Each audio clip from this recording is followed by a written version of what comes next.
যাচ্ছে, 15টি সামনে আছে, সময় সামনে রেখে হয়তো 10 অথবা 15টি চেষ্টা করব। আল্লাহ যেন তৌফিক দান করেন এবং আল্লাহ আপনাদেরকে ধৈর্যের সাথে ইলম হাসিলের তৌফিক দান করেন এবং আপনাদের এই মজলিসে আপনাদের সকলের জন্য সার্বিক বরকত দান করেন। প্রথম প্রশ্ন করেছেন এক ভাই, আসসালামু আলাইকুম রহমতুল্লাহ। ওয়ালাইকুম আসসালাম রহমতুল্লাহ বরকাতুহু। বলছেন আয়াতুল কুরসি কি বলে শুরু করব? আয়াতুল কুরসি কি বলে শুরু করব? আয়াতুল কুরসি মানে এমন একটি আয়াত যে আয়াতে আল্লাহর কুরসির কথা উল্লেখ করেছেন রব্বুল আলামিন। জানা আছে আমাদের মানুষরা সূরা ফাতিহার পরে সূরা ইখলাস, নাস, ফালাকের মতোই কি মুখস্থ করে? আয়াতুল কুরসি মুখস্থ করে, কিন্তু এটাকে একটু বিকৃত করে আমাদের সে লোকেরা বলে আয়াতুল কুরসি। অনেক বক্তাদের শোনা যায় এরকম বলে না, আয়াতুল কোনো জিনিস আছে নাকি? কি আয়াতুল কুরসি? কি আয়াতুল কুরসি? কুরসির আয়াত। জি, তো আয়াতুল কুরসি কি দিয়ে পড়বেন? কোরআনের আয়াত পড়লে শুরু করলে প্রথমখানে কি বলতে হবে? আল্লাহ কোরআনে বলছে ফাইজা কারাতাল কোরআন ফাস্তাইজ বিল্লাহি মিনাশ শাইতানির রাজিম, সূরা নাহলে। যখন তুমি কোরআন পাঠ করবে, তেলাওয়াত করবে, তখন বিতাড়িত শয়তান থেকে আশ্রয় চেয়ে নেবে। তাহলে আউযু বিল্লাহি মিনাশ শাইতানির রাজিম পড়বেন, এটি প্রসিদ্ধ। এছাড়া আউযু বিল্লাহিস সামিউল আলিম মিনাশ শাইতানির রাজিম পড়তে পারেন, আউযু বিল্লাহিস সামিউল আলিম মিনাশ শাইতানি মিন হামজিহি ওয়া নাফখিহি। জি, এটা বলবেন। আয়াত থেকে শুরু করেন অথবা সূরা প্রথম থেকে শুরু, প্রথম যখন শুরু করবেন। এখন যখন এখানে আউযু বিল্লাহি মিনাশ শাইতানির রাজিম দিয়ে শুরু করছেন, আউযু বিল্লাহি মিনাশ শাইতানির রাজিম, তারপরে আয়াতুল কুরসি কি দিয়ে শুরু হচ্ছে? আল্লাহু। এখানে একটা গুরুত্বপূর্ণ কথা আপনাদেরকে শিখিয়ে দিচ্ছি, যেটা হয়তো আপনারা এর আগে শোনেননি অথবা শিখেননি। সেটা হচ্ছে যে এই আউযু বিল্লাহর শেষখানে কি আছে? মিনাশ শাইতান আর রাজিম, বিতাড়িত শয়তানের কথা আছে। বিতাড়িত শয়তানের কথা। আমি আউযু আশ্রয় গ্রহণ করছি বিল্লাহি আল্লাহর, মিনাশ শাইতানির রাজিম বিতাড়িত শয়তান থেকে। বিতাড়িত শয়তান থেকে, বিতাড়িত শয়তানের কথা এখানে হচ্ছে। তারপরে আয়াতুল কুরসি শুরু হচ্ছে কি দিয়ে? আল্লাহ দিয়ে। সুতরাং এখানে ওয়াকফ করা ফরজ, জরুরি, থামতে হবে অবশ্যই। আউযু বিল্লাহি মিনাশ শাইতানির রাজিম, তারপরে বলেন আল্লাহু লা ইলাহা ইল্লা হুয়াল হাইয়ুল কাইয়ুম, থামা ফরজ। কেন? যদি না থামেন, একসাথে টান দিয়ে পড়ে নেন, জানো অনেক কারি সাহেবরা পড়ে না, এখানে করেন না, কিন্তু অন্য যে এক আয়াত আর এক আয়াত, আলহামদুলিল্লাহ রাব্বিল আলামিন আর রহমানির রহিম মালিকি ইয়াউমিদ্দিন পড়ছে না। তো এইরকম করে যদি কেউ পড়ে নাই, তাহলে শ্রোতা ভাববে যে শয়তানের রাজিম নাউজুবিল্লাহ সেই, তারপরে আল্লাহ আসছে, তাই না? কুফর, এর চেয়ে বড় কুফরই আছে যে শয়তান রাজিম আল্লাহ, কুফর, তাই না? এইটা যেন আশঙ্কা না হয়, সেই জন্য থামা এখানে ওয়াকফ লাজিম করতে হবে, থামতে হবে। কিন্তু বিসমিল্লাহির রহমানির রহিম আল্লাহু লা ইলাহা, অসুবিধা নেই, কারণ বিসমিল্লাহির রহমানির রহিম শেষে কি আছে? আর রহমান আর রহিম আল্লাহরই নাম আছে, যিনি রহমান যিনি রহিম তিনি আল্লাহু লা ইলাহা ইল্লাহু। অসুবিধা নেই, বুঝতে পেরেছেন? আচ্ছা, কেউ যদি আউযু বিল্লাহ পড়ার পরে বিসমিল্লাহির রহমানির রহিম পড়ে আর তারপরে আয়াতুল কুরসি পড়ে, ভালো, কোনো অসুবিধা নেই। কারণ যে কোনো ভালো কাজের আগে বিসমিল্লাহ পড়া সুন্নাত, বিসমিল্লাহ পড়া সুন্নাত। যে কোনো ভালো কাজের আগে আর ভালো কাজ, ভালো জিনিস পড়া সবচেয়ে ভালো, কোরআন কালামুল্লাহ। কিন্তু এটা জরুরি নয়, এমনকি ইস্তেআজা সেটাও সুন্নাত, ফরজ নয় আউযু বিল্লাহ পড়া। তো সুন্নাত হচ্ছে আউযু বিল্লাহ পড়া। সূরার শুরুতে যদি হয় তো সূরা তওবা ছাড়া অন্য সবগুলি সূরাতে বিসমিল্লাহ পড়তে হবে, কারণ বিসমিল্লাহ লেখা আছে। আউযু বিল্লাহি মিনাশ শাইতানির রাজিম, বিসমিল্লাহির রহমানির রহিম, আলহামদুলিল্লাহি রাব্বিল আলামিন, এইভাবে। জি, আশা করি উত্তর স্পষ্ট এবং একটি ভালো জিনিস জানলেন যে তাড়াহুড়া করে আউযুবিল্লাহি মিনাশ শাইতানির তারপরে আল্লাহু লা ইলাহা ইল্লাল্লাহ। তেলাওয়াতের ক্ষেত্রে, জিকির আজকারের ক্ষেত্রে যখন জিকির আজকার হিসেবে পড়ছেন, যেমন সালাম ফেরার পর যে জিকির আছে, আয়াতুল কুরসি আছে কিনা, তখন কি আউযুবিল্লাহ পড়বেন? অনেকে বলছেন যে জিকির, যেহেতু জিকির এটা তেলাওয়াত নয়, সেই জন্য আউযুবিল্লাহ পড়বেন, কিন্তু পড়লে পড়তে পারে, যে কোরআনে যেহেতু আয়াত পড়লে পড়তে পারে। দ্বিতীয় প্রশ্ন বলছেন, আসসালামু আলাইকুম শাইখ। ওয়ালাইকুম সালাম রাহমাতুল্লাহ। আমার প্রশ্ন হচ্ছে, কোনো ছেলে যদি বিয়ের পরে জানতে পারে তার স্ত্রী বিয়ের আগে জেনাতে বা পরকিয়াতে লিপ্ত ছিল, আউযুবিল্লাহ, নাসারুল্লাহ আসসালামাত ওয়াল আফিয়া, আল্লাহ হেফাজত করেন, তাহলে ছেলেটির কি করণীয়, শরীয়ত কি বলে? ছেলেটি এর এখন স্বাধীনতা আছে। যদি কোনো ব্যক্তি বিয়ের পরে জানতে পারে, কিন্তু জানার জন্য তদন্ত শুরু করবে না, গোয়েন্দাগিরি করবেন না, সিআইডি লাগিয়ে দেবেন না যে বিয়ে করেছি এর পিছনে এখন সিআইডি লাগো, বন্ধেরকে লাগিয়ে দিয়েছে, তারপরে ও শ্বশুর বাড়ির আশেপাশে পাড়া প্রতিবেশী ওদেরকে লাগিয়ে দিয়েছে যে তোমরা একটু তার 5 বছর, যে গত 5 বছর বা 10 বছর সাবালিকা হওয়ার পরে সে কেমন ছিল ওই খবরগুলি এখন দাও তো। এই খবরগুলি আপনাকে আগেই নেওয়া ফরজ ছিল, যদি নিতেন আগেই নিতেন বিয়ের আগে, কিন্তু বিয়ের পরে তদন্ত লাগাবেন এটা জায়েজ নয়, এটা জায়েজ নয়। মানুষের দোস্তুরি খোঁজ খবর করা, আর এইটা করতে কিন্তু ফাঁসে অধিকাংশ লোক। বাসর রাত সারা রাত শুধু তদন্তের রাত চলে মূর্খদের। বাসর রাতটা শান্তি কীভাবে, ও তো ঘাবড়িয়ে যাবে, রে সারা রাতটা আমার চললো, এই তো সিআইডি তদন্ত চললো, হ্যাঁ এই তো সিআইডি তদন্ত চললো, এরপরে যে কি হয় আল্লাহ জানে। হ্যাঁ, তো এতে শান্তি পায় না ওই জন্য অধিকাংশ লোকের। আপনি আগে জেনে শুনে বিয়ে শাদী করার খোঁজ খবর নিয়ে তারপর খোঁজ খবর পাননি আলহামদুলিল্লাহ, কখনো ওই সব সন্দেহ করতে যাবেন না, সবসময় পজিটিভ থাকবেন, অতি শান্তি আছে, আপনারও শান্তি আছে, তারও শান্তি আছে। জেনে ফেলেছেন এখন যেভাবে হোক না কেন, তাহলে আপনি প্রতারিত হয়েছেন, আপনার সাথে কি করা হয়েছে? প্রতারণা করা হয়েছে, ধোঁকা দেওয়া হয়েছে। যদি কোনো ক্ষেত্রে, ব্যবসা হোক অথবা বিবাহর ক্ষেত্রে হোক, যদি কেউ প্রতারিত হয় তাহলে সেই ব্যবসা সে রিজেক্ট করতে পারে। যে আমি আপনার কাছে গাড়ি কিনেছিলাম, আপনি বলেছেন গাড়ি ভালো, কিন্তু নিয়ে গেলাম আর তারপরে দেখলাম কি গাড়ি চালাতে লাগলাম যেখানে সেখানে থেমে যাচ্ছে, বা এসি একেবারে কাজ কুলিং না, আপনি তো বলেছেন এসি এতে কুলিং আছে, কোনো কুলিং নেই, আপনি প্রতারিত হয়েছেন, সুতরাং আপনি ফিরিয়ে দেওয়ার পুরো অধিকার রাখেন। ঠিক ওই রকমই বিয়ে করে নিয়ে এসছেন ভালো বলে কারো মেয়ে, আর তারপরে জানতে পারলেন যে এইরকম হয়ে গেছে, তার বাপ মাকে গিয়ে বলবেন যে আপনারা আমাদের সাথে প্রতারণা করেছেন, আপনার মেয়ে ভালো বলে আমার সাথে দিয়েছেন আর ভালো বলে বিয়ে করেছে, কিন্তু ভালো না, সুতরাং এই ফেরত, তালাক, জায়েজ, জায়েজ। এখন আরেকটা প্রশ্ন করে জায়েজ বলি তখন, কারণ অনেকের ভালোবাসা হয়ে গেছে, ছাড়তে পারছে না, ওকে ও ছেড়ে থাকতে পারবে না, ওকে যদি রাখতে চাই তো রাখতে পারবো কি না? হ্যাঁ রাখতে পারবেন, কিন্তু রাখলে শর্ত হচ্ছে সম্মানের সাথে রাখবেন। আল্লাহ কি বলেছেন? আত-তালাকু মাররাতান ফাইমসাকুম বিমারুফিন আও তাসরিহুন বিইহসান। ইমসাকুন বিমারুফ, যদি রাখো তো ভালো আচরণের সাথে রাখো, আর যদি ছাড়ো তো সসম্মানে বিইহসান, ভালো আচরণ করে ছাড়ো, লাজ্জুতা নয়, হ্যাঁ লাঞ্ছিত করে নয়, ছাড়বো তো একে ভালো করে, একে ধাক্কা মাক্কা দিয়ে কষ্ট দিয়ে মানসিক শারীরিক শাস্তি দিয়ে ছাড়ো না, মোটেই জায়েজ নয়। দুই ক্ষেত্রে আল্লাহ, এক ক্ষেত্রে মারুফ বলেছেন আর এক ক্ষেত্রে ইহসান বলেছেন। মারুফ, যে কোনো ভালো কাজকে মারুফ বলা হয়, যে কোনো ভালো কাজকে মারুফ বলা হয়। তো আপনি রাখলে ভালো করবেন, ভালো করা হচ্ছে তাকে মানসিক যন্ত্রণা না দেওয়া, হ্যাঁ তাকে যখন তখন খোঁটা না দেওয়া, অপদস্থ না করা, লাঞ্ছিত না করা। একটু কিছু ভুল ত্রুটি হলে তুমি খারাপ, তোমার বংশ খারাপ, তোমার মা খারাপ, সেজন্য তুমি খারাপ, তুমি তো এই কাজ করেছো, হারামই কথা, সব কথা বলা। রাখলে সসম্মানে রাখে না, তাকে লাঞ্ছিত করে রাখবেন, জায়েজ না। ছাড়বেন সুন্দর আচরণের সাথে ছাড়বেন, আর রাখবেন ভালো করে রাখবেন। তওবা করে নিয়েছে তাবাল্লাহু আলাইহি, তওবা যদি করে থাকে খালেস অন্তর থেকে, তওবা তো রাখতে পারেন। আপনি ভালো মানুষ, তওবা না করলে রাখবেন না, তওবা না করলে।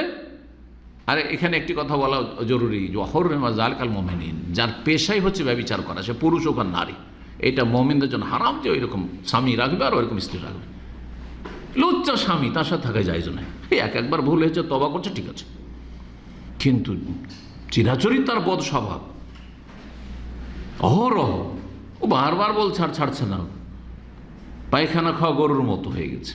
এইরকমই মহিলা, ওর চালচলনে কোনো পরিবর্তন আসেনি, এখনও তার সলাতে কোনো রকমের একাগ্রতা নেই, মনোযোগী নয়, চোখের সামনে পড়ে, নামাজ পড়ে না, তওবা করে না।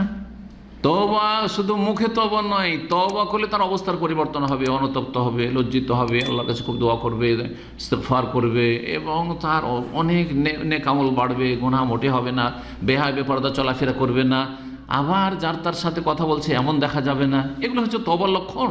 যে একটা মেয়ে জেনা ব্যভিচার থেকে তওবা করেছে, ওইরকম একটা পুরুষ জেনা ব্যভিচার তওবা করেছে, কখন বুঝবো? যখন দেখা যাচ্ছে আর কোনো বেগানা মহিলার সাথে সেই রকম রিলেশন করে না, আর এরকম যখন তখন ও চ্যাটিং আর যখন তখন টেলিফোন এগুলো করে না, কিন্তু আবার একজনের সাথে ছুটেছে আর একজনের সাথে এগুলো করছে, তাহলে বোঝা যায় আর বদ স্বভাব যায়নি। জি, তো আশা করি বিষয়টি রাখলে, তওবা যদি করে রাখতে পারবেন, আর যদি ছেড়ে দেন, ছেড়ে দেওয়ার অধিকার আছে, কারণ আপনি প্রতারিত হয়েছেন। সংক্ষেপে 3 নম্বর প্রশ্ন বলছেন, আসসালামু আলাইকুম রহমতুল্লাহ। ওয়ালাইকুম আসসালাম রহমতুল্লাহ। বলছেন যে আমি একটি প্রশ্নের উত্তর খুঁজছি, যে প্রতিষ্ঠানে মদ এবং শুকুর বিক্রি হচ্ছে সেখানে চাকরি করা বৈধ কি না? এটা তো কমন সেন্স একজন মুসলিম বুঝবে। যেখানে মদ বিক্রি হচ্ছে বার, অথবা শুকুরের গোস্ত, হ্যাঁ, শুকুরের গোস্ত, কুকুরের গোস্ত, বিড়ালের গোস্ত, হারাম কিছু সেখানে বিক্রি করা হচ্ছে, সেখানে আপনি সার্ভিস দিবেন, চাকরি করবেন, জায়েজ নয়, হারাম। জি, অর্থাৎ এই চাকরির বেতন হালাল নাকি হারাম? যখন কাজটাই হারাম, সরাসরি কাজটা হারাম, তো আপনার বেতন যা নিচ্ছেন সব হারাম। জি, সব হারাম। জি, রুজি হারাম, আল্লাহ হেফাজত করুক। পশ্চিমা দেশে অনেকে যায়, কোনো শিক্ষিত না, আমাদের জাতির অনেকে যায় শিক্ষিত না, যার ফলে দিনদার ধার্মিক হইলে তো একটু হালাল রুজি তলাশ করে, তখন ও ট্যাক্সি চালায় অথবা কিছু, ভালো কথা, মাশাআল্লাহ। কিন্তু অধিকাংশ লোক দিনদার না, পয়সা চায়, আর এগুলো তো বেশি ইনকাম না, রেস্টুরেন্টে চাকরি নেই। আর ইহুদি নাসারাদের, ইহুদি না খ্রিস্টানদের বিশেষ করে, কারণ ইহুদিরা তো অনেক হারাম থেকে বাঁচে, যদিও তারা মগজুব আলে, তো এরা শুকুর খায় খ্রিস্টানরা। এখন এই এদের রেস্টুরেন্টে, ওই সব পশ্চিমা রেস্টুরেন্টে চাকরি করে, যেখানে শুকুরের গোস্ত পরিবেশন করতে হয়, তাকে পাকাইতে হয়, অথবা বিভিন্ন কাজে জড়িত থাকতে হয়, রুজি হারাম, রুজি হারাম। করে কি এরা? অনেক এদের মধ্যে নামাজি, কিন্তু ওই রেস্টুরেন্টে হারাম চাকরি করে। এরা মনে করে যে এই গুনাহগুলি কি করব, এসেছি এদেশে তো কাজ কাম পাচ্ছি না, গুনার কাফফারা হয়ে যাবে, তো মাঝে মাঝে মক্কা আসে, মদিনা আসে, এটা উমরা করে গেল, তওবা ইস্তিগফার করে গেল, মনে করলো যে বাস, আর দান খেরাত করলো, যে দান খেরাত করে কাফফারা যায়। এত সহজ নাকি? আপনার রুজি 100% হারাম সব। আর রুজিতে সামান্য কিছু ধরেন, 2-4-5%, একটা ধরেন মুদিখানার দোকান আছে, আর তাতে কিছু বিড়ি সিগারেট বিক্রি করছে, তো ধরেন যে তাতে কিছু 10% হারাম আছে, তো 10% আপনি দান খেরাত করে দিলেন, মুক্ত হইলেন, সেটা তাও জায়েজ নয়, এই ব্যবসা বলছি না, কিন্তু আশা করতে পারেন যে আল্লাহ আপনাকে মাফ করবেন, আর শাস্তি দিয়েও মাফ করতে পারেন, যদি এটি তওবা নয়। কিন্তু তারপরে কিছুটা আপনি ভালো হওয়ার চেষ্টা করলেন, কিন্তু আপনার পুরো রুজিতে হারাম। ব্যাংকে, সুদি ব্যাংকে চাকরি করবে না, বলছে আমি কিছু দান খেরাত করে দেবো, দিয়ে কাফারা হবে, অত সহজ নাকি? পুরোটা তো হারাম আপনার। ঠিক।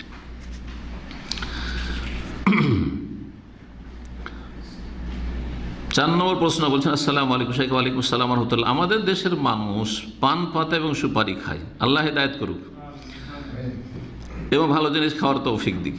পান কোনো ক্ষতি করে না, তবে সুপারি মানুষের অনেক ক্ষতি করে, খাদ্যনালীতে এবং দাঁতে, এমনকি বেশি খেলে ক্যান্সারও হয়। হ্যাঁ, চুনটা তো লেখেননি, চুনেও ক্ষতি করে, এটা মনে রাখেন, চুনেও ক্ষতি করে। জি, তাহলে এটা খাওয়া হালাল হবে না হারাম হবে? দ্বিতীয়ত, সুপারি দিয়ে মাদ্রাসায় চাঁদা দেওয়া যাবে? জি, সুপারিতে যদি সুপারি উপকারের কোনো কাজে লাগানোর ব্যবস্থা থাকে, সেটাকে অন্য কিছু করে, জানি না আমি, কিন্তু জানার নেই, তাহলে সুপারি চাষবাস করতে পারে। কিন্তু সুপারি সাধারণত বাঙালি জাতি কিসে খায়? পানে খায়, এতে স্বাস্থ্যের ক্ষতি রয়েছে, যেমনটা লিখেছে। তো দিন ইসলামের কিছু নীতিমালা আছে, যাতে মানুষের সুস্থতা ধ্বংস করে, মানুষ কে মৌতের দিকে, মৃত্যুর দিকে ঠেলে দেয়। মানুষের ক্ষতি রয়েছে, আপনার ক্ষতি, আপনার পাশে আপনার স্ত্রী থাকে, আপনার ছেলে মেয়ে থাকে, তাদের ক্ষতি, যেমন ধূমপানে বিভিন্ন ক্ষতি রয়েছে, অর্থের অপচয় রয়েছে, এই ধরনের জিনিসগুলি হারাম। এই জন্য জিনিসগুলো হচ্ছে হারাম। সুতরাং সুপারি তো তারই অন্তর্ভুক্ত পড়ছে যে আপনার শরীর স্বাস্থ্যের জন্য বড় ঝুঁকি রয়েছে, ক্যান্সার আক্রান্ত হওয়ার সম্ভাবনা রয়েছে, এইরকমই চুন, এরকম খড়, এগুলো তো ক্ষতি রয়েছে। আমাদের এক শিক্ষক ছিল, এক সময় তো আমাদের মাদ্রাসার মোদারেসগুলো তো সব প্রায় পান খেত। হানাফিদের তো এখনও চলে আসছে, কিন্তু আহলে হাদিসও ম্যাক্সিমাম আমাদের ওস্তাদগুলো সব পান খেত। আর তার মধ্যে দুই ভাগ ছিল, এক ভাগ ছিল বিনা জর্দার, আর এক ভাগ ছিল যারা পাক্কা পান খাওয়া, তারা জর্দা ছাড়া পান বুঝে না। আর জর্দা হারাম, জর্দা হচ্ছে তামাক, জর্দা হারাম নিঃসন্দেহে। বিনা জর্দায় পান খেলে হারাম না হালাল, এটাতে আরব ওলামারা এটাকেও হারাম বলছে। কারণ তারা বলছে যে এটা অপচয়, অপব্যয়, আর অপব্যয়কারী হচ্ছে শয়তানের ভাই। ইন্নাল মুবাযযিরিন কানু ইখওয়ানাশ শায়াতিন, আল্লাহ সূরা বনী ইসরাঈল বলেছেন। আর আল্লাহ বলেছেন ওয়ালা তুসরিফু, তোমরা অপব্যয় করিও না, অপচয় করি। ইন্নাল্লাহা লা ইউহিব্বুল মুসরিফিন, যারা অপব্যয় করে তাদেরকে আল্লাহ ভালোবাসেন না। তা আপনি চান যে আল্লাহর ভালোবাসা নেবে, আল্লাহর ঘৃণা নিয়ে যাব আল্লাহর কাছে? আল্লাহর ঘৃণা নিয়ে আল্লাহর সামনে হাজির হলে কি জান্নাত পাওয়া যাবে নাকি? অপচয় নাই। হিসাব করেন তো, মাসে পানের কতটা, পান খাওয়া কতটা বিল আসছে, বছরে তাহলে কতটা বিল আসছে। এই টাকাটা যদি ফলমূল নিজে খেতেন, আপনার বুড়ো বাপ মাকে খাওয়াইতেন, আপনার কচি কাচাদেরকে যদি ভালো কিছু বেবি ফুড খাইতেন, কত না উপকার হইতো। এইভাবে একটা ধূমপানকারী সিগারেট খোরকে বুঝিয়েছিলাম। এইখানে এই শিকড় সামনে একটা বড় মুদিখানার দোকান ছিল, বাকালা, সেখানে আমি জানি, তখন প্রথম দিকে কিন্তু এসেছি 2001-2 সাল এরকম।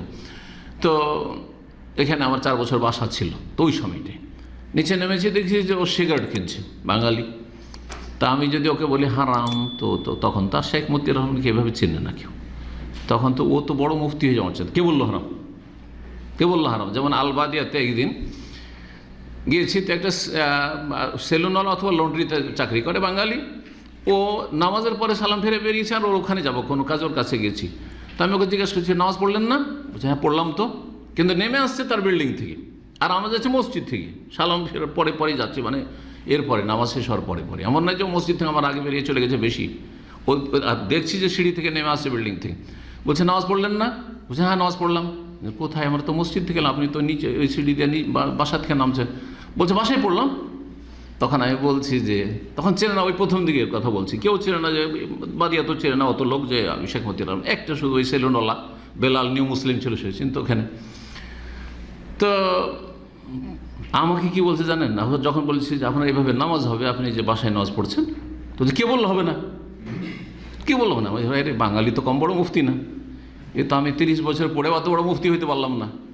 হ্যাঁ, আর 3 বার করে দাওরা আর বুখারী পড়ে মদিনা পর্যন্ত পড়েও তো এত বড় মুফতি হইতে পারে, যত বড় এই আপনার কি বলছে, ওই আপনার ছিল মনে হয়, লন্ড্রি ছিল, লন্ড্রির এই লেবারটা এত বড় মুফতি, মাশাআল্লাহ তাবারাকাল্লাহ। কথা বলছেন তো? বাঙালি এরকমই বুফিয়াতে বসে দেখবেন, না হোটেলগুলোতে বাঙালি হোটেলে বসে দেখবেন, কত যে ফতোয়া আসে চারিদিক থেকে, কান শুনতে এই দিক থেকে ফতোয়া, ওই দিক থেকে ফতোয়া চলছে, মাশাআল্লাহ। জি, আল্লাহ হেদায়েত করে এদেরকে। তো কি বলছিলাম? ওকে যদি বলি হারাম, তো বললো কে বললো হারাম সিগারেট? তাই ওইভাবে বুঝিয়েছিলাম, ভাই কত টাকা খরচ হয় আপনার মাসে? আরে বলিয়েন না হুজুর, চেনে না তো হুজুর, তো বলিয়েন না হুজুর, দাঁড়িয়ে দেখলে হুজুর। তারপরও একটা আইডিয়া বলেন কত খরচ হয়। মোটামুটি 100 রিয়াল মাসে, 100 রিয়াল মাসে বা 150 রিয়াল, এরকম কিছু বলেছিলেন। আমি জানছি 100 রিয়ালে বাংলাদেশে তখন মেলা টাকা, ধরেন 2000 কাছাকাছি, তখন 2000 হয়নি হয়তো, তো 1800 এরকম। তো আমি বললাম যে এই টাকাটা যদি আপনি, আপনার আম্মা আব্বা আছে, হ্যাঁ আছে, বৃদ্ধ, ওদেরকে পাঠিয়ে দিতেন, আর বলতেন যে তোমরা ফলমূল খাও। দেশের লোক তো ফলমূল খাইতে পায় না ভাবে, কত না আপনার নেকি হইতো, আর কত না আপনার উপকার হইতো, আপনার মা বাবার উপকার হইতো। বলছে হুজুর ঠিকই বলছেন, হুজুর ঠিকই বলেছেন। কথা বলছেন, এটা হচ্ছে দাওয়াতের হিকমত নতুন লোকদেরকে। তো যাই হোক, কি বলছিলাম? হ্যাঁ, পান। সৌদি আরবের আলেমারা, আমাদের শেখ এখানে, উনি পানকে হারাম বলেন, বড় বড় শেখেরা সৌদি আরবের। পান খেয়ে মুখ লাল করে লাভ কি? খাবারের উদ্দেশ্য কয়টি? দুইটা। একটা হচ্ছে খিদা দূর করা, আর একটা হচ্ছে স্বাস্থ্যকে ঠিক রাখা। আল্লাহ কোরআনে বলেছেন সূরা গাশিয়াতে, জাহান্নামের খাবারে এই দুটোই গুণ নেই, লা ইউসমিনু ওয়ালা ইউগনি মিন জু। স্বাস্থ্য করো না, স্বাস্থ্য ভালো রাখবে না তাতে, ওয়ালা ইউগনি মিন জু, আর ক্ষুধারও নিবারণ করবে না, খিদাও দূর হবে না। তো এইটা যেমন সিগারেটে আছে, বিড়িতে আছে, জর্দাতে আছে, ধূমপান, না এতে খিদা দূর হবে আর না এতে স্বাস্থ্য ভালো হবে, বরং আরও স্বাস্থ্য ধ্বংস হবে।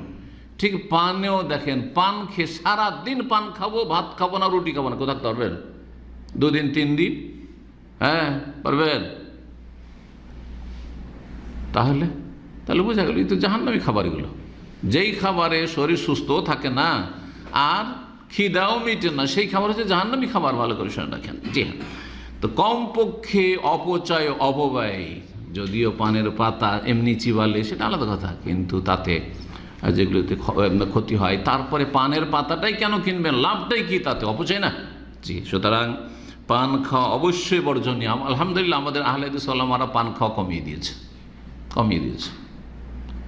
আমি আলহামদুলিল্লাহ 25 বছর বয়সে একদম ফাইনাল তওবা করেছি, কসম করে, যার জীবনে পান খাবো না। তারপর আবার আমার মুখে পান ঢুকেনি। আর তার আগে মাঝে মাঝে বন্ধু বান্ধব আছে জবরদস্তি, একটা আমি পয়সা দেবো না কখনো, মিষ্টি দিয়ে, এই সুন্দর মিষ্টি দিয়ে একটা পান। জর্দা তো আলহামদুলিল্লাহ মাযুক্ত, কেমন আলহামদুলিল্লাহ আল্লাহ বাঁচিয়ে রেখেছি হারাম থেকে, কিন্তু মিষ্টি দেওয়া পান যে এত মজা লাগে, তারপর আলহামদুলিল্লাহ যেই কসম করলাম, তারপরে কয়েকবার পিড়াপিড়ি করেছে আমার এক শালক। আমি বলছি আমি কসম করে নিয়েছি, আপনি কিনবেন? একবার জবরদস্তি কসম কিনেছি, তারপরে পান কিন্তু কাগজ, যে খবরের কাগজ দিয়ে প্যাকিং করে দেয়, এটা পানের খিলি দিল, খিলি বলেন না আপনারা, পানের খিলি দিল প্যাকিং করে। আমি বলছি কসম করা আছে, আপনি কী কাফারা দেবে? জবরদস্তি দিলি, পকেটে ভরে নিলাম, নিয়ে গিয়ে তখন শ্বশুর বাড়িতে গিয়ে কাকে দিয়ে দিলাম, যা কি কাবি খা। তো আল্লাহ হেফাজত করে সব থেকে। পান খাওয়া ভালো কাজ নয়, ভালো মানুষের কাজ নয়। জি, যদিও মিষ্টি দিয়ে হোক না কেন, আর জর্দা দিয়ে খেলে হারাম, নিঃসন্দেহে হারাম। জি। 5 নম্বর প্রশ্ন বলছেন, আসসালামু আলাইকুম রহমতুল্লাহ বারকাত, মহিলাদের বিবাহের ওয়ালিমাতে অংশগ্রহণ করা যাবে কি? মহিলাদের আবার ওয়ালিমা হয় নাকি? মহিলাদের ওয়ালিমা, এটা উল্টা কথা। জি, যেমন মহিলা পুরুষকে মোহর দেয়, এটা উল্টা মোহর। এই জন্য যৌতুককে আরবরা কি বলে জানেন? উল্টা মোহর, আল মাহরুল মাকুস। আক্স কোনটাকে বলে? যে উল্টো দিকে গাড়ি চালান, রুটের উল্টো, তাহলে আক্স। ওর একটা এই ফাইন আছে না এখানে? জি, আকসুস সাইর বলে ওটাকে। ঠিক ওই রকমই আরবরা কি বলে? উল্টো মোহর বলে যৌতুককে, যেটা হিন্দুরা পণ বলে আর বাঙালিরা মুসলিমরা এটাকে যৌতুক বলে। পণটাও বুঝে অনেকে। তো এটা হারাম। মোহর দেওয়া ফরজ, বিয়ে করেন মোহর দেন না পুরুষ, আর স্ত্রী যদি দেয়, স্ত্রীর বাপ মা দেয়, তো সেটা হচ্ছে পণ, উল্টা মোহর, এটা হারাম। জি, ঠিক ওই রকমই ওলিমা করবে ছেলের বাপ মা, আর মেয়ের বাপ মাকে ওলিমা করতে হবে, খাওয়াইতে হবে, এটি বেদাত, এটি হচ্ছে বেদাত। জি হ্যাঁ, জামাই গরিব, জামাইয়ের পক্ষ থেকে করছেন, কিন্তু ঘোষণা করেন যে এটা জামাইয়ের ওলিমা, ওটা ঠিক আছে। আপনি বলবেন না যে আমি ওলিমা করছি, হতে পারে এরকম, আমি আমার একটা জামাই হয়েছে, ওই জামাইয়ের আমি এভাবে হেল্প করেছি, ওলিমা ওর, কিন্তু আমি দিয়েছি তাকে। জি হ্যাঁ, তো সেটা আলাদা জিনিস। কিন্তু মেয়ে পক্ষ ওলিমা করবে, এটি বেদাত। সুতরাং বেদাতে অংশ নেওয়া আর বেদাতি খাবার অংশ নেওয়া জায়েজ নয়। জি। 6 নম্বর বলছেন শেখ, আসসালামু আলাইকুম, সরকারি কারেন্ট লাইন থেকে কারেন্ট লাইন টেনে ব্যাডমিন্টন খেলা কি জায়েজ হবে? জায়েজ হবে? সরকারি কারেন্ট কি আপনার বাপ মায়ের? কার? এমনকি সরকারও না। দেশের কত কোটি এখন হয়েছে? 115 কোটি ছিল, 18 কোটি না 20 কোটি? হ্যাঁ, 20 কোটি আনুমানিক ধরেন। 20 কোটি মানুষ সবার। কার কাছ থেকে অনুমতি নেবেন আপনি? সরকারের কাছে আমানত। সরকার যদি স্বেচ্ছাচারিতা করে যে আমি যেহেতু সরকার, রাষ্ট্রপতি প্রধানমন্ত্রী, আমার বিলটি লাগবে না, খেয়ানত এটা। জনগণ গরিব বিল দিবে, আপনি কেন বিল দিবেন না? আপনি কেন বিল দেবেন? আপনাকেও বিল দিতে হবে। সে আপনাকে আইন যদি বলে যে আপনার এই ফ্যাসিলিটিগুলো দিতে হবে, সেটা আলাদা কথা। কিন্তু কথা হচ্ছে এই নয় যে আপনি সব কিছু দেশের সম্পদের মালিক, দেশের সম্পদ আপনার কাছে আমানত, আপনি সরকার। জি, আল্লাহ যেন বুঝার সবাইকে তৌফিক দান করেন। সুতরাং ব্যাডমিন্টন খেলবেন আর সরকারে অথবা বাড়িতে বিবাহ শাদী আছে আর কিছু আছে, মসজিদ, এমনকি মসজিদে নামাজ পড়ার জন্য চুরি করা কারেন্ট দিয়ে আপনি মসজিদের লাইট জ্বালাবেন, জায়েজ না জায়েজ? জি হ্যাঁ, সরকার যদি অনুমতি দেয়, যাকে আমানত দেওয়া হয়েছে, ঠিক আছে, ইসলামিক প্রতিষ্ঠান, মাদ্রাসা, মসজিদ ফ্রি করে দিলাম, বিল নেব না, সেটা আলাদা কথা। জি 7 নম্বর বলছেন, পেশাব করে পানি না নিয়ে পরে কাপড় পরিবর্তন করে নামাজ পড়লে নামাজ হবে কি? জি, পানি নিলেন না, কাপড় পরিবর্তন করে নামাজ পড়লে নামাজ হবে। জি, কাপড় পরিবর্তন করলেন, কাপড় নাপাক হয়ে গেছে, হ্যাঁ, অন্য কাপড় পরলেন, কিন্তু পেশাব যে করেছেন ওইখানে তো পেশাব লেগে আছে, ওখানে মাটি ব্যবহার করে যদি কুলুক নিয়ে থাকেন তো চলবে, পানি ব্যবহার করা জরুরি নাই। কিন্তু সেটাও যদি না ব্যবহার করে থাকেন তাহলে এদিক সেদিক ছড়িয়েছে, পেশাব লেগে আছে, অবশ্যই ধুইতে হবে। আমি পেশাবের চাপ পেলে ধরে রাখতে পারি না, গায়ে লেগে যায় পেশাব, আর আরও ঘন ঘন পেশাব হয়, আমার গায়ে লেগে যায়, যেই জায়গাগুলোতে লেগে যাবে সেই জায়গাগুলি ধুইতে হবে, যথাসাধ্য ধুইতে হবে। ফত্তাকুল্লামাস্তাতাত। যদি সলাতের ওয়াক্ত পার হয়ে যাচ্ছে আর আপনি বাড়িতে নেই, কাপড় বদলাতে পারছেন না, তাহলে সলাতের ওয়াক্তের ভিতরে ওই অবস্থায় সলাত পড়ে নিতে হবে, নামাজ পড়তে হবে, সেটা আলাদা মশলা। জি, যেহেতু আপনি রুগী। 8 নম্বর প্রশ্ন বলছেন, আমার বাবার বাড়ি শরীয়তপুর জেলায়। মাশাআল্লাহ, কেউ আছে শরীয়তপুর এখানে? আপনি? মাশাআল্লাহ, তাবারাকাল্লাহ। শরীয়তপুরের ফতোয়া, খুলনা থেকে যার দূরত্ব 150 কিলোমিটার, এমতো অবস্থায় ভাইদের বাড়িতে বেড়াতে গেলে সালাত কি কসর হবে? তাহলে কোনো মহিলা প্রশ্ন করেছেন, ভাইদের বাড়ি বেড়াতে যাচ্ছেন, কসর হবে 150 কিলোমিটার? হ্যাঁ, কসর হবে। জি, নাকি পুরোটুকু পড়তে হবে?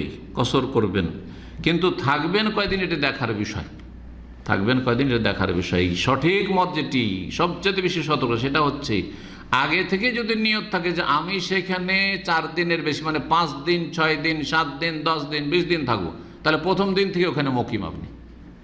কিন্তু 4 দিনের ভিতরে ফিরে চলে আসবে, 1 দিনের জন্য যাচ্ছি, 2 দিন, 3 দিন, 4 দিনের জন্য যাচ্ছি, শুধু ওখানে গিয়ে 4 দিন স্টে করবো, অবস্থান করব, তাহলে আপনি মুসাফির। আপনারা জানেন যে মক্কা যাচ্ছেন, মদিনা যাচ্ছেন, মদিনায় আমি 5 দিন থাকবো, তাহলে প্রথম দিন থেকে আপনি সেখানে মুকিম। ইমামের পিছনে তো আপনার কসর চলবেই না, কিন্তু এমনি একা পড়লেও কসর চলবে না, কারণ আপনি 5 দিনের জন্য গিয়েছেন। কিন্তু 7 দিন থাকবেন মক্কা মদিনা মিলে, 3 দিন মক্কায় আর 4 দিন মদিনায় ধরেন, তাহলে কোনো জায়গায় আপনি 5 দিন, যেহেতু 4 দিন বেশি থাকলেন না, সুতরাং আপনি এই 7 দিন কী করতে থাকেন, বা 4 দিন 8 দিন হয়ে গেল, কিন্তু 4 দিন, 5 দিন এখনও হয়নি, তাহলে কসর করবেন। আর রাস্তাতে যখন চলমান অবস্থা আছেন তখন কসর করবেন। যদিও আপনি 20 দিনের জন্য মক্কা যাচ্ছেন, রিয়াজ যাচ্ছেন, 20 দিন থাকবেন, তাহলে রিয়াজে পৌঁছে যাওয়ার পরে মুকিম, কিন্তু আপনি রাস্তাতে মুসাফির, কসর করবেন।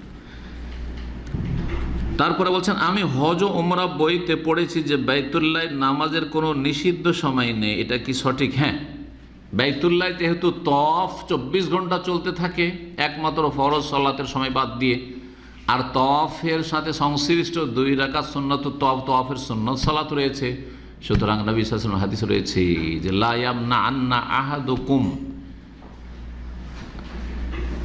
তোমাদের কেউ যেন বাধা না দেয়, তাফা বিহাজাল বাইত, যে তওয়াফ করবে এই বাইতুল্লাহ, ওয়াসাল্লা আইয়াতা সাআতিন শাআ, যে কোনো ওয়াক্তে সালাত আদায় করবে, তওয়াফ করলো আর যে কোনো ওয়াক্তে মসজিদে হারামে সালাত আদায় করবে, মিল্লাইলিন আও নাহারি, রাত্রে হোক অথবা দিনে হোক, রাত্রে হোক অথবা দিনে হোক। জি হ্যাঁ, সূর্য ওঠার সময় হোক, হ্যাঁ, সূর্য ডুবার সময় হোক, যদিও ঠিক সূর্য উঠছে, ঠিক সূর্য ডুবছে, ঠিক সূর্য মাথার ওপর, এই 3টি সময় যেহেতু নিষিদ্ধ আর কড়া নিষিদ্ধ, সেই জন্য ওই সময় যদি সতর্কতা থাকে, অবলম্বন করে সতর্কতা, তাহলে ভালো। কিন্তু অনেক ওলামারা বলেছেন যে না, যেহেতু এই হাদিস রয়েছে মসজিদে হারামের ক্ষেত্রে, সুতরাং সবসময় নামাজ পড়া যাবে। আর এটা খেয়াল করেও না, অনেক সময় তওয়াফ শেষ হলো, সূর্য ঠিক উঠতে যাচ্ছে হয়তো, বা সূর্য ঠিক ডুবতে যাচ্ছে, সাথে সাথে আপনি 2 রাকাত নামাজ পড়ে নিলেন, জায়েজ আছে, কিন্তু মসজিদ নববীতে জায়েজ না, মসজিদ নববীতে নয়, অন্য জায়গায় নয়। জি, একটু থেমে যান। জি।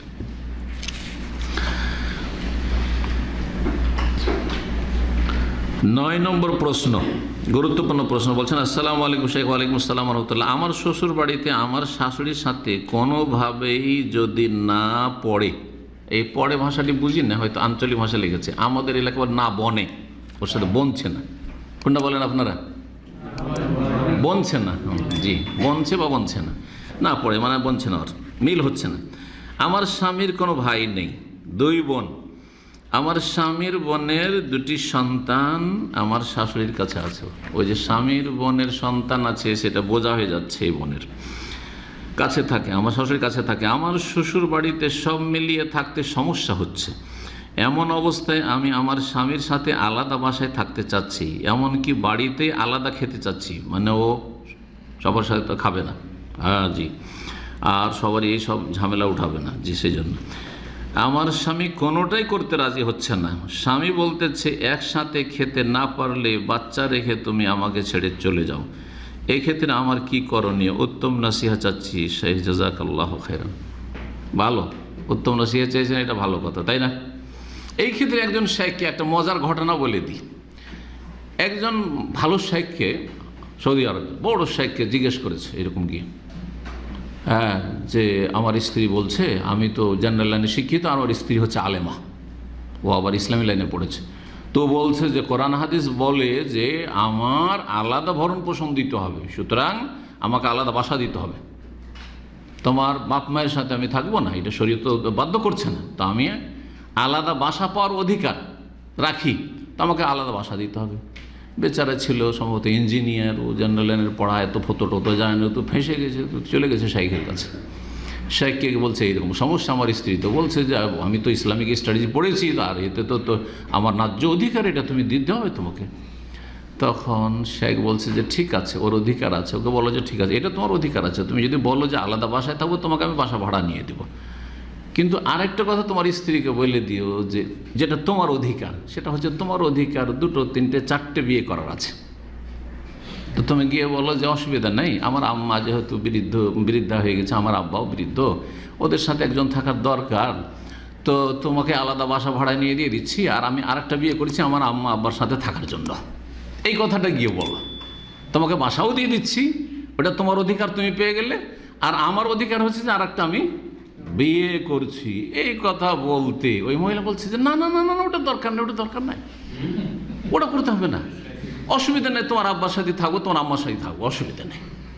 কথা বলছেন না? তো এইটার উত্তর আজকে আমি বলছি এই বোনকে, আর ওই ভাইকেও বলছি যে যদি এইরকম কারো স্ত্রী করে, আপনাদের অনেকেরই করতে পারে, যে এত ঝামেলা আমি বরদাস্ত করতে পারবো না, তোমার বাপ মাকে খাওয়াইতে হবে, আবার তোমার ওই বোন আছে, বোনের ছেলেমেয়েরা আছে, ওদের জন্যই করতে হবে, ঠিক আছে, বোনেরও উচিত হবে অবশ্যই যে যখন একসাথে থাকছে, অথবা শাশুড়ি আছে আর দেখছে যে নাতিদেরকে রাখছি, মেয়ের ছেলে মেয়েদেরকে রাখছি, তো একটু বৌমাকে একা ছেড়ে দেবে না একবারে কাজে, যেমন কিছু শাশুড়ির আছে, এরকম জালেম আছে, বাড়াবাড়ি আছে, বউ আছে আর কেন লাট সাহেব, ও কেন আর কাজ করবে না, না আপনি একটু সুস্থ আছেন তো কাজ করেন, সাথে বউর সাথে একটু পাশে থাকেন, আর বোন ননদগুলো কাজই করতে চাই না, ওটাও করতে হবে, ওটাও উচিত যে তোমরা এখানে যখন আছো, হ্যাঁ, তো তোমরাও কাজ করবে, সহযোগিতা করবে, এটাও হইতে হবে, ব্যালেন্সটা ঠিক থাকতে হবে।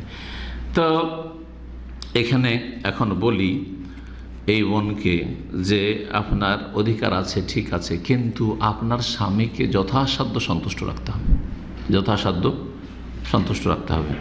আর আপনি যদি আলাদা এইভাবে জবরদস্তি করে থাকতে চান, তাহলে আপনার স্বামী তো সন্তুষ্ট হবে না, তার স্বামী অসন্তুষ্ট থাকলো। আর একজন নেক স্বামী কখনো সন্তুষ্ট হবে না ওর বাপ মা কষ্ট পেলে, আমিও কখনো হইতে পারি না, আমার আব্বা আম্মা কষ্ট পাবে আর আমি এরপর সন্তুষ্ট থাকবো যে অসুবিধা নেই, তুমি যখন বলছো আলাদা বাড়ি, তো আলাদা বাড়ি, আলাদা খাওয়া দাওয়া তো আলাদা খাওয়া, অথচ তাতে আমার আব্বা আমার কষ্ট হবে, তাদের দেখাশোনার বিকল্প কেউ নেই, বিকল্প আছে ঠিক আছে, বিকল্প আছে ঠিক আছে। তো এই জন্য আপনাকে নসিহত করব যে ধৈর্য ধারণ করুন, সবুর করুন, এবং দুনিয়াটা হচ্ছে ঋণ, একথা মনে রাখেন, এটা একটা নসিহত। দুনিয়া হচ্ছে কি ঋণ, ঋণ ঋণ দিলে কি করতে হয়, বা ঋণ নিলে পরিশোধ করতে হয়।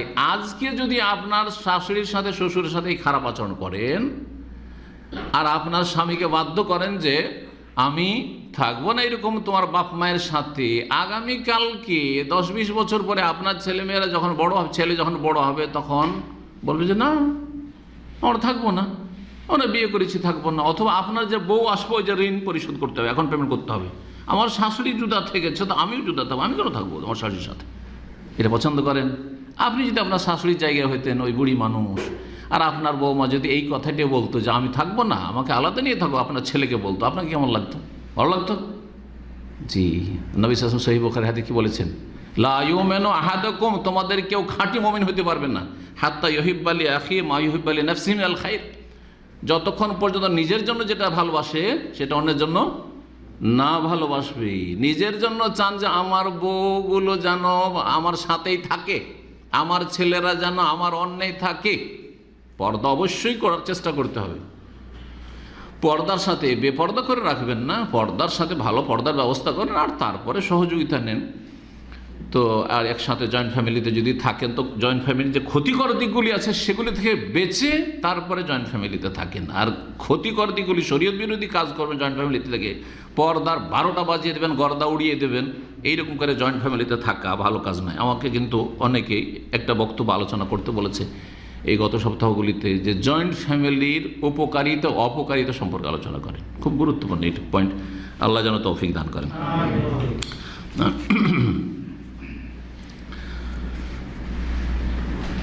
10 নম্বর প্রশ্ন বলছেন যে আমাদের মসজিদের জায়গায় সংকীর্ণতার জন্য মুয়াজ্জিনের থাকার ব্যবস্থা মসজিদের বারান্দায় করা হয়েছে।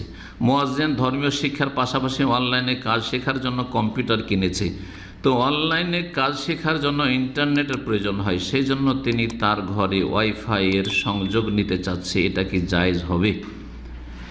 ইন্টারনেট জায়েজ না না জায়েজ? কিন্তু ইন্টারনেট হচ্ছে পানির মতো নয়, পানি সবই ভালো, নিজে খেলেও ভালো আর কাউকে দিয়ে দিলেও ভালো, তাই না? তাই না? কিন্তু ছুরি, অস্ত্র, পেস্তুল কীরকম? ছুরি দিয়ে পেঁয়াজ রসুনও কাটতে পারেন, আবার মানুষও কাটছে, খুনিরা কি করছে? মানুষ কাটছে, চোর ডাকাত ছিনতাইকারীরা।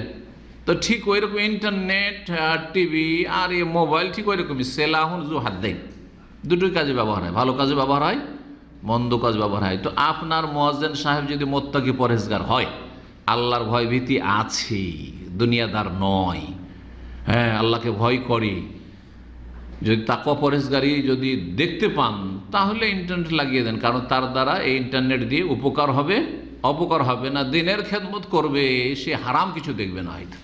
কিন্তু যদি দেখা যায় অনেক মৌলভী সাহেব আছে, অনেক ইমাম মুয়াজ্জিন আছে অসৎ, খারাপ চরিত্র। রিয়াজের এক মসজিদের খাদেম বাঙালি, মসজিদের পাশের রুমে ব্লু ফিল্ম নিয়ে ধরা খেয়েছে আজকে থেকে 17 বছর আগে, আপনাদেরকে বলি। এইরকম যদি চরিত্রে দেখা যায় যে ওর চরিত্র ভালো না, তখন ফিল্ম দেখে, ওই ইন্টারনেটে থাকলে দুটোই দেখবে, ও ইউটিউব খুললে খারাপও দেখবে ভালোও দেখবে, তাহলে দেবেন না, তাহলে মসজিদের বারান্দাতে ইন্টারনেট ফ্যাসিলিটি দেবেন না।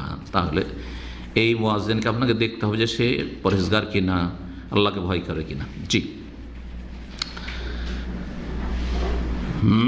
11 নম্বর প্রশ্ন করেছেন, আসসালামু আলাইকুম। ওয়ালাইকুম আসসালাম ওয়া রাহমাতুল্লাহ। আমি একজন ইঞ্জিনিয়ার, আমার চলার মতো টাকা পয়সা থাকলেই হবে, আলহামদুলিল্লাহ, আল্লাহ বরকত দিক। আমি এখন আলেম হতে চাই, আল্লাহ যেন তৌফিক দান করেন এবং এই সৎ নিয়তপূর্বক তৌফিক দান করেন। আমাকে কিভাবে কি করতে হবে বিস্তারিত জানাবেন প্লিজ।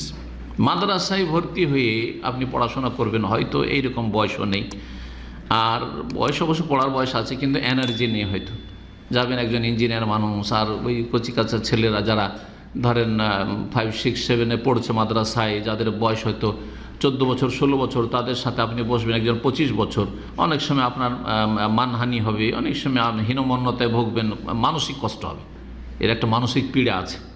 জি, সিনিয়র জুনিয়র একসাথে যদি পড়তে হয় তো একটা মানসিক কী আছে, কষ্ট আছে। জি, সেটা বরদাস্ত করা কঠিন, সবার জন্য পারবে না, অধিকাংশ লোক পারবে না। তো এই জন্য বলবো যে ভালো আলেমদের সাথে সম্পৃক্ত হন, তাদের সোহবত গ্রহণ করুন। কোরআন সুন্নাহর সালাফি আলেম যারা বড় বড় মদিনা ইউনিভার্সিটি লেখাপড়া করে গেছে আর আপনার কাছাকাছি তারা থাকেন, তাদের নিয়মিত যে সাপ্তাহিক দর্শগুলি হচ্ছে সেগুলিতে হাজির হন, ইনশাআল্লাহ তার মাধ্যমে অনেক এলেম হাসিল হয়ে যাবে। যেন আমাদের এখানকার অনেক ছেলেরা লেখাপড়া করে গিয়ে মাশাআল্লাহ জুমার খুতবা সুন্দর দিতে পারে, এমনকি অনেকে মাহফিল করছে আলহামদুলিল্লাহ, অনেকে আলহামদুলিল্লাহ বিভিন্ন কেউ মাদ্রাসা করছে, কেউ বিভিন্ন রকমের খেদমত আলহামদুলিল্লাহ করছে, যেগুলো এখানে গণাবার সময় নেই আর প্রয়োজনও নেই। জি, তো ওই রকম চেষ্টা করেন, আল্লাহ তৌফিক দান করবেন। জি, কোরআন এবং হাদিসের প্রথম ইলম হাসিলের চেষ্টা করেন যেইভাবে হোক না কেন, আর অনলাইনেও তার সাথে চেষ্টা করেন। একজন ওস্তাদ অবশ্যই ধরেন আর তার সাথে সাথে অনলাইনে চেষ্টা করেন। জি, অনলাইনে গুরুত্বপূর্ণ দর্শ আছে, আমরা সেখানে বাজ ইবনে উসাইমিন আলবানির দর্শগুলি, শেখ সালেহ ফৌজানের কখনও দর্শ তাদের আলোচনায়, কখনও তাদের লিখনি থেকে আমরা এখনও ইন্টারনেটে বিভিন্ন জায়গায় অথবা মাক্তাবা সামেলাতে আমরা স্টাডি করি। জি, 12 নম্বর প্রশ্ন বলছে, আসসালামু আলাইকুম শেখ। ওয়ালাইকুম আসসালাম। বাংলাদেশ থেকে বলছি, আমার একটা প্রশ্ন, আমি একটা হিন্দু বাড়িতে টিউশন করাই, হিন্দু বাড়ি থেকে টিউশন করানো যাবে? যাবে, অসুবিধা কি? নবী করিম সাল্লাল্লাহু আলাইহি ওয়াসাল্লাম হিন্দুদের সাথে কেনা বেচা করেছেন না করেনি? না, হিন্দু মানে ভুল বলছি, মানে অমুসলিমদের সাথে হ্যাঁ, ইহুদিদের সাথে, মদিনা ইহুদিরা বসবাস করতো। নবী করিম সাল্লাল্লাহু আলাইহি ওয়াসাল্লাম এসব করেছেন। ব্যবসা বাণিজ্য মুসলিমদের সর্বদা যুগ যুগ ধরে চলে আসছে অমুসলিমদের সাথে। দিনের ক্ষেত্রে কোনো ডিসকাউন্ট চলবে না, দিনের ক্ষেত্রে কোনো ছাড় চলবে, কম্প্রোমাইজ চলবে না, যে তোমাদের মন্দিরে আমরা আসি আর তোমরা আমাদের মসজিদে আসো, তোমাদের পূজাতে আমরা শরিক হই আর তোমরা আমাদের ঈদে শরিক হও, এটা জায়েজ না। লাকুম দীনুকুম ওয়ালিয়া দীন, তোমরা তোমাদের ধর্ম করো যেটা ঠিক মনে করছো, আর আমরা যেটা হক মনে করেছি আল্লাহর দিন, আল্লাহ নাযিল করো, সেটা আমরা আঁকড়ে ধরে থাকবো, এইটা ছাড় হলো না। কথা বোঝা গেছে? দুনিয়ার ক্ষেত্রে অসুবিধা নেই। সুতরাং অমুসলিমদের টিউশন করাতে পারবেন এবং তাদের বাড়িতে টিউশন পড়িয়ে আপনি পয়সা নিতে পারবেন, কোনো অসুবিধা নেই। যে সাবজেক্টটা পড়াচ্ছেন সেটা ভালো গঠনমূলক সাবজেক্ট হইতে হবে। এখন কেউ যদি টিউশনে জাদু পড়ায়, জ্যোতিষী বিদ্যা, গণকদের বিদ্যা পড়ায়, নাস্তিকতার শিক্ষা দেয়, তাহলে ইউনিভার্সিটিতে যেসব নাস্তিক টিচাররা আছে তাদের রুজি হারাম, কারণ নাস্তিকতার শিক্ষা দিচ্ছে, ছেলেদেরকে নাস্তিক বানাবার জন্য চেষ্টা করছে। আল্লাহ যেন তাদেরকে ব্যর্থ করেন। জি, কিন্তু আপনি গঠনমূলক, আপনি ভূগোল পড়াচ্ছেন, বিজ্ঞান পড়াচ্ছেন, আপনি ম্যাথ পড়াচ্ছেন, আপনি যা পড়ান আপনি এগুলো সব গঠনমূলক, দুনিয়ার শিক্ষা, কোনো অসুবিধা নেই দুনিয়ার শিক্ষায় শিক্ষিত হইতে এবং শিক্ষা দিতে।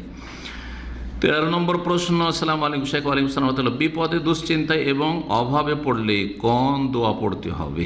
কয়েকটা, বিপদ আপদ এক, দুশ্চিন্তা, আর একটা হচ্ছে অভাব। অভাব দূর করার আল্লাহর কাছে দোয়া করেন, জরুরি নয় যে আরবিতেই করতে হবে, নিজের ভাষায় দোয়া করেন, আল্লাহ তুমি আমার অভাব দূর করে দাও। আরবি মুখস্থ করা কোনো জরুরি নয়, তবে কোরআন হাদিসের দোয়াগুলি পড়লে ভালো। কোরআন হাদিসের দোয়া বুঝে পড়তে হবে, অর্থ বুঝে পড়তে হবে, নিজের ভাষায় দোয়া করেন, আল্লাহ যেন রুজিতে বরকত দান করেন। ছোট্ট একটি দোয়া বলছি, কোরআনে কারীমের সূরা কাসাসে রয়েছে, মূসা আলাইহিস সালামের দোয়া। ফেরাউনের ভয়ে যখন সেখান থেকে পালিয়ে আসলেন 1 সপ্তাহ ধরে, আর তারপরে এসে পৌঁছলেন, একটা কাউকে চেনেন না, একটা কুয়ার কাছে আসলেন, আসার পরে সেখানে যা দেখলেন যে 2 জন মেয়ে, তারপরে ওদের ফ্রিতে কাজ করে দিলেন, পানিগুলো উঠিয়ে বকরি ছাগলকে খাওয়িয়ে দিলেন, তারপরে আল্লাহর কাছে চাইলেন। ওদেরকে বললেন না যে যাও তোমার আব্বাকে গিয়ে বলিও, তোমার আব্বা তো বৃদ্ধ মানুষ, আমাকে যেন কিছু পয়সা দেয়, আমি 7 দিন ধরে অনাহারে আছি, কথা বললেন? বলতে পারতেন, আমরা বললে যাই, অসুবিধা নেই, যে তোমাদের কাজ করে দিলেন, একটু অভাব আছে, আমার পয়সা দিও, কারণ পারিশ্রমিক দিও, আমার প্রয়োজন আছে। কিন্তু না বলে সুম্মা তাওয়াল্লা ইলা যিল, ছায়াতে আসলেন, গাছের ক্লান্ত পরিশ্রান্ত হয়ে গেছেন, এত ক্ষুধায়, প্রচণ্ড ক্ষুধা। আল্লাহু আকবার। বলছে, রব্বে ইন্নী লিমা আনজালতা ইলাইয়া মিন খাইরিন ফাকির। আমি এই দোয়াটি খুব করি, এই জন্য আলহামদুলিল্লাহ আমার অল্পতে অনেক বরকত আছে। আমি অনেক টাকার মালিক নই, কিন্তু কখনো অভাবীও নেই, আলহামদুলিল্লাহ। আমি নিজের জীবনে কোনো অভাব অনুভব করিনি, যখন যেমনটা থেকেছে তখন তেমন খরচ করেছি, যতটা চাদর লম্বা ততটা পা লম্বা করেছি, চাদরের চাইতে পা লম্বা কখনো করিনি, বরং চাদরকে একটু লম্বাই থাকতে দিয়েছি যাতে ঠান্ডা না ঢুকে, কথা বোঝা গেছে তো? আলহামদুলিল্লাহ। জি, এটা একটা হেকমা খুব জরুরি, আপনার যেমন যখন ইনকাম আছে আপনি ওইভাবে চলেন না। জি, রব্বে ইন্নী লিমা আনজালতা ইলাই, আল্লাহ আমার রব, আমার প্রতিপালক। রবকে সম্বোধন করছেন, যিনি পালনকর্তা, প্রতিপালন করেন আমার আপনার। ইন্নী লিমা আনজালতা ইলাইয়া মিন খাইর, যেই কল্যাণ, যে রুজি আমার জন্য তুমি নামিয়েছ আমার ভাগ্যে, যেটা আছে আমার জন্য লিখা। ফকির, আমি মহতাজ হয়েছি, মুখাপেক্ষী হয়েছি, আমি অভাবী হয়েছি। ছোট্ট দোয়া, কিন্তু দেখেন দোয়া শুধু মুখে পড়লে হবে না, একজন মুখে পড়ছে, একজন অন্তর থেকে পড়ছে। আসমান জমিন পার্থক্য করেছে, অন্তর থেকে পড়ছে, অন্তর লাগে, মন লাগিয়ে পড়ছেন আপনি। যেমন জবান পড়ছে তেমন আপনার অন্তর পড়ছে, তেমন আপনার প্রতিটি অঙ্গ প্রত্যঙ্গ তার সাথ দিচ্ছে। এ হচ্ছে দোয়ার মতো দোয়া। এবং যেই সময়গুলিতে দোয়া কবুল হবে, এই সময়গুলিতে দোয়া করবেন। তারপরে রব্বানা আতিনা ফিদ দুনিয়া হাসানা ওয়া ফিল আখিরাতি হাসানা ওয়া কিনা, সবই তো চাইলেন আপনি। দুনিয়ার কল্যাণ হচ্ছে দুশ্চিন্তা না থাকা, টেনশন না থাকা। দুনিয়ার কল্যাণ হচ্ছে আপনার অভাব না থাকা। আখিরাতের হাসানা জান্নাত, এবং জান্নাত যেতে যতগুলি স্তরে সবগুলিতে পার হয়ে যাওয়া আরামসে। জি, আল্লাহ যেন তৌফিক দান করেন। এছাড়া ঋণী যদি হন তো ঋণ মুক্ত হজ, আল্লাহ মাকফিনা বিহালালিকা আন হারামিকা ওয়া আগনিনা বিফদলিকা আম্মান সিওয়াক। আরও দোয়া রয়েছে, আল্লাহ ইন্নী আউযু মিনাল হাম্মি ওয়াল হাযান, দুশ্চিন্তা এবং শোক, দুঃখ, কষ্ট। ওমিনাল জুবনি ওয়াল বুখল, ওমিনাল আজজি ওয়াল কাসাল, ওমিন গালাবাতি দাইনি ওয়া কাহরির রিজাল, ইত্যাদি ইত্যাদি। এইসব দোয়াগুলি রয়েছে, যদি মুখস্থ থাকে তো ভালো, আর না হলে নিজের ভাষায় যেমনটা বললাম দোয়া করবেন। 14 নম্বর প্রশ্ন শেষ হয়ে যাচ্ছে। বলছেন, কোন দেশের সরকার বিদেশিদের মাছ ধরতে নিষেধ করে? এই ভাই কোন একটা বিশেষ দেশের নাম নিয়েছে, সৌদি আরব নয়, অন্য কোনো দেশের, কিন্তু আমি দরকার নেই নাম নেওয়ার, সেই জন্য নাম নেই। বিদেশিদের মাছ ধরতে নিষেধ করে, কিন্তু স্থানীয়দের ধরার অনুমতি আছে। আমার মনে হয় যাদের লাইসেন্স আছে তাদের, কিন্তু দেশি আর বিদেশির পার্থক্য আছে, এরকমটা আল্লাহ আল্লাহ হইতেও পারে, আবার মানুষের তৈরি করা আইন। তারপরেও যদি কেউ মাছ শিকার করে, তাহলে তার মাছ থেকে উপার্জিত রুজি কি হালাল হবে? সরকারের আইন অমান্য করা গুনহার কাজ। সরকারের আইন অমান্য করা গুনহার কাজ, যদি সেই আইনটি সরাসরি ইসলামের সাথে সাংঘর্ষিক না হয়। ওদের দেশ, ওদের দেশের সাগর, ওদের দেশের নদী, বলছেন না এইখানকার লোকেরা, লোকাল লোকেরা এখান থেকে ধরে খাবে। আপনি বিদেশ থেকে যে চাকরিতে ওই চাকরিতে সীমিত থাকেন, আইন তৈরি করেছে। এখন সরকারের আনুগত্য করা ফরজ, বোঝা গেছে।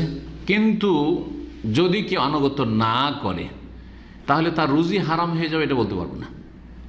কারণ সরাসরি যে রুজিটা নিচ্ছে মাছ থেকে, মাছটা তার হালাল, মাছ ধরা হালাল, মাছ শিকার করা হালাল, সুতরাং তার রুজি হারাম এটা বলবো না। তবে সেই ব্যক্তি গুনাহগার, কিসের গুনাহগার? সরকারি আইন অমান্য করার। ঠিক ওই রকম ফুটপাতে কেউ বিক্রি করে নিল, ধরেন এখানে কি নিষেধ নাই, কিন্তু আতর বিক্রি করে নিল, তাহলে যদি এই মাছ ধরা হারাম, মাছের রুজি হারাম হয়ে যায়, তাহলে তো আতর বিক্রি করে ওই রুজি হারাম হয়ে যাবে, বোঝা গেছে। কিন্তু সে নাজায়েজ কাজ করছে এবং সে গুনার কাজ করছে, আর তারপরে সে রিস্কি, ঝুঁকিপূর্ণ কাজ করছে। নিজের রুজিকে হয়তো নিজে আঘাত করবে, এমন সময় ধরা খেয়ে যাবে। থাকলে যদি বৈধ কাজ করতো তো তার রুজিতে আল্লাহ কত বরকত দিত, আরও 10 বছর চাকরি করতো। কিন্তু সে এমন এক্সিট লেগে গেল যার জীবনে ঢুকতে পারবে না। এরকম হচ্ছে না? সুতরাং নিজেকে ক্ষতির দিকে ঠেলে দেবেন না। সে সর্বশেষ প্রশ্ন বলছেন, আসসালামু আলাইকুম। ওয়ালাইকুম আসসালাম ওয়া রাহমাতুল্লাহ। ফিতরা আমি নিজের ফ্যামিলিটা কি নিজেই বিলি করব নাকি ফান্ডে জমা করব? নিজেই বিলি করতে পারে। ফিতরা ফান্ডে জমা করতে হবে এমন কোনো বিধান শরীয়তে নেই। তবে যদি করে, ফান্ডে যে যৌথভাবে একসাথে জমা করে আমরা বেশি বেশি দিতে পারবো, এতে গরিবদের বেশি ফায়দা হবে এই উদ্দেশ্যে, তাতে যদি লাভ বেশি দেখে তাহলে করতে পারে, ফান্ডেও জমা করতে পারে। তবে যার কাছে জমা করবে সে যেন আমানতদার, বিশ্বস্ত হয়, সে যেন মেরে না খায়। আমরা দেখেছি আমাদের দেশের সর্দারগুলিকে, ইল্লা মাশাল্লাহ অধিকাংশই, প্রথম যখন এসেছে ফিতরা নেওয়ার জন্য গরিবরা, ঈদের দিন চলে এসে ঈদের পরের দিন, আরে ঈদ হয়েছে আর বেরিয়ে গেছে চাইতে, 2-4 দিন পরে আসতে হয় না, কথা বলছেন। আর যখন চার দিন পর যাচ্ছে তখন বলছে এত দেরি করে এসে তোমার জন্য কি বসে আছি নাকি? আমি কি বেতন খাই যে তোমার জন্য বসে থাকবো? আমি ঈদের দিন থেকে লেগেছি, 2-3 দিন আমি বেতন শেষ করে দিয়েছি, নাই কিছু নেই। বুঝতে পারলেন কথা? প্রথম দিকে এত তাড়াতাড়ি কেন? আর যদি দেরি করে আসে তো বলছে এত দেরি করে এসে পাওয়া যায়, সব শেষ। এরা খেয়ানতকারী। অনেকে ভাগ বসিয়ে দেয়, বলছে 8 ভাগের 1 ভাগ আমার, সর্দারদের না, হারাম। তুমি নিজের সংসারের কাজ করছো 24 ঘন্টা, তার মধ্যে কিছু সময় ফকির আসলে একটু দিয়ে দিলে, অতি 8 ভাগের 1 ভাগে নিয়ে নেবে না, তাহলে তোমাকে ডিউটি করতে হবে বসে। নবী সাল্লাল্লাহু আলাইহি ওয়াসাল্লাম সাহাবীরা মাঠে ঘাটে গিয়ে ওই উটের যাকাত, বাড়ির সংসার সব কিছু ছেড়ে দিয়ে, কাজকর্ম ছেড়ে দিয়ে যেতেন। ওই রকম কাজ করো তাহলে ঠিক আছে, ফুল টাইম কাজ করে, তাহলে বলা যেতে পারে যে আমি যে যোগ্যতা রাখি সে অনুযায়ী কত টাকা বেতন হইতে পারে, যেই বেতনটা আপনার হয়তো ওই বেতনটা শুধু নিতে পারবেন। আর ধরেন 1 লাখ টাকা জমা হয়েছে, আর 8 ভাগে 1 ভাগ বসিয়ে দিয়ে বসে আছে। মাদ্রাসার মালিক মুক্তাররা অনেকে এরকম কাজ করে, মাদ্রাসা মসজিদের অনেকে, এত টাকা আমি কালেকশন করেছি সুতরাং এত টাকা আমার, রুজি হারাম এরকম করে। জি, আল্লাহ যেন বোঝার তৌফিক দান করেন। তো যাই হোক, ফেতরা নিজেই বিলি করতে, সৌদি আরবে থাকছেন দেখছেন না, এখানে নিজেই বিতরণ করেছি আমরা, তাই না? এই আপনারাই দেশে গিয়ে কিন্তু সর্দার আর মণ্ডল মাতবরের কাছে জমা করছিলেন, আর এখানে এসে নিজেই ফেতরা দিচ্ছেন। তাহলে বোঝা গেল যে সৌদি আরব হচ্ছে ইসলামের দেশ, নবী সাল্লাল্লাহু আলাইহি ওয়াসাল্লামের দেশ, মক্কা মদিনার দেশে এখানে আসলটা আছে না, ওই দেশে আসলটা আছে, কিন্তু কিছু সুবিধাবাদী আছে আলেম সমাজ, বলবে না না না আমাদের কাছে জমা করতে হবে, কারণ তাহলে বেশিটা রাখবে ওরা আর বাকিটা অল্প কিছু দান করবে, সেই জন্য। তো যাই হোক, কেউ যদি গঠনমূলক কাজের জন্য দেখে যে ফায়দা বেশি জমা করে, তাহলে জমা করবে ফান্ডে, আর না হলে নিজেই বিতরণ করবে। এইখানেই সুন্নাহ কোনটা? সুন্নাত হচ্ছে নিজে নিজে বিতরণ করে দাও, সুন্নাত হচ্ছে বিতরণ করা। তবে মুসলিম সরকার আর বাইতুল মাল আছে, আর মুসলিম সরকার বলছে যে বাইতুল মালে জমা করো, আর মুসলিম সরকার আমানতদার, আলহামদুলিল্লাহ যেমন খোলাফায়ে রাশেদিন ছিলেন ওই রকম যদি হয় আমানতদার, তাহলে ঠিক আছে, তাহলে তখন জমা করবেন। এখানেই প্রশ্নোত্তর পর্ব শেষ করছি। ওয়া সাল্লাল্লাহু আলা নবিয়িনা মুহাম্মদ ওয়া আলা আলিহি ওয়া সাহবিহি আজমাইন।